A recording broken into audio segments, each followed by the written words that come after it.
Eu sou neguinho sim, sou preto com muito amor, daquele que olha no espelho e acha foda sua cor. Eu não nasci pra tá chamando ninguém de doutor, a minha meta é levantar cada irmão que tombou. E aí pessoal, beleza? Eu tô aqui para falar para vocês hoje da relação que o Paysandu construiu durante toda a sua história com o combate ao racismo e também com os ideais de igualdade e os ideais também de ser um clube acolhedor e democrático. Primeiro, a fundação do Paysandu ela se deu por dissidentes do Norte Clube, que era apelidado de time negra, por ser um clube alvinegro, né? E parte desses dissidentes saíram para fundar o Paysandu em oposição ao campeonato anterior, de 1913, que tinha beneficiado o grupo do Remo em vários jogos, né, de arbitragem duvidosa. E esse sentimento de revolta fez com que surgisse o sentimento de se criar o Paysandu, e a partir disso foi concretizado no ano seguinte a fundação desse clube tão grandioso e mais do que centenário. Então, desde cedo se tinha a simbologia do alvinegro, né, do preto e do branco.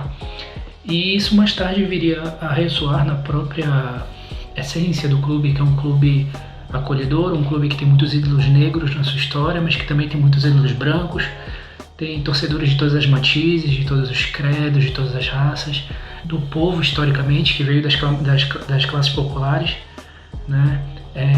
Um dos exemplos que a gente pode citar é que 4 dos 6 maiores artilheiros da nossa história são negros. O Bené, que é o primeiro, Hélio, que é o segundo, que também é um artilheiro da história dos clássicos com 45 gols, o 40 Librego, e o Norman Percival Joseph Davis, o Cacetão, que é o sexto. Esses 4, que também estão listados entre os 6 maiores artilheiros da história do clube, são negros e também têm grandes conquistas com a nossa camisa.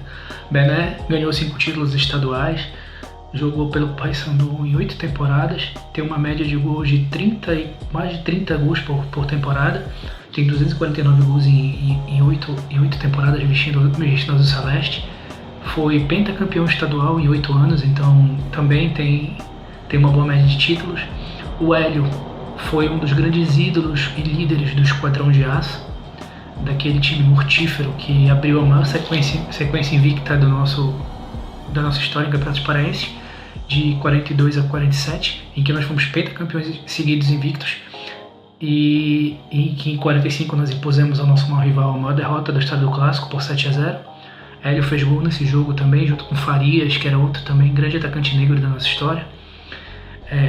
O 40 é um pouco antecedente a esse período, mas também chegou a atuar pelo Esquadrão de Aço, também é um grande nome negro da nossa história, o terceiro maior artilheiro da nossa história, o terror dos goleiros da sua época, pai do Quarentinha do Botafogo, né, que viria a surgir nas divisões de base do Paysandu, e depois ele migraria para o Vitória, para o Bom Sucesso e depois para o Botafogo.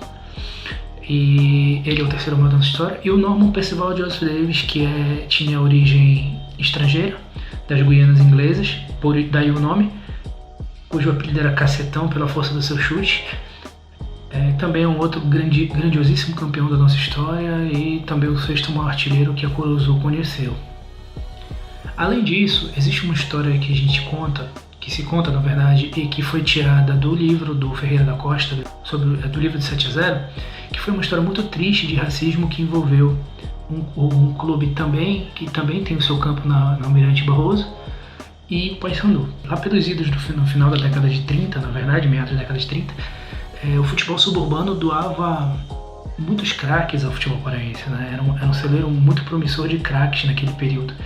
E um deles foi um defensor chamado Mariano, negro, grande defensor do Itaité da Pedreira, se destacou nas peladas suburbanas e foi convidado para atuar nesse dito clube da Almirante Barroso. E ele se apresentou no dia seguinte ao convite, ele se apresentou ao treinador do Remo, fez participou do Apronto, né, do coletivo Apronto, e já de cara conseguiu anular, como se diz na gíria popular do futebol, os 2 grandes atacantes do Remo naquela época, que eram Capi e Vevé, que eram dois grandes jogadores do Remo, e ele conseguiu anulá-los. Então, ao término da partida, a intenção do treinador era lançá-lo contra o Brasil Esporte, que era o jogo seguinte no campeonato paraense, o Remo disputaria.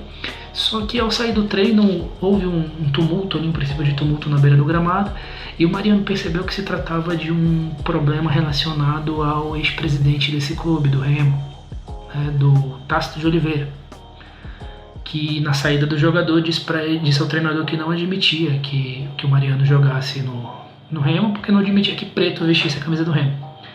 E essa história depois fez com que Mariano quase desistisse do futebol e foi convidado a atravessar o Almirante Barroso e foi abraçado pelo técnico Floriano Rodrigues e pelo Paysandu, sendo carinhosamente apelidado de Pretinho, né, para participar do Esquadrão de Aço, para conquistar os 5 títulos estaduais do Paysandu e participar da célebre goleada de 7-0 sobre o maior rival. Então essa é uma história muito linda de superação, uma história em que o Paysandu mostra mais uma vez que as diferenças de respeito à igualdade, respeito a raças, credos e concepções.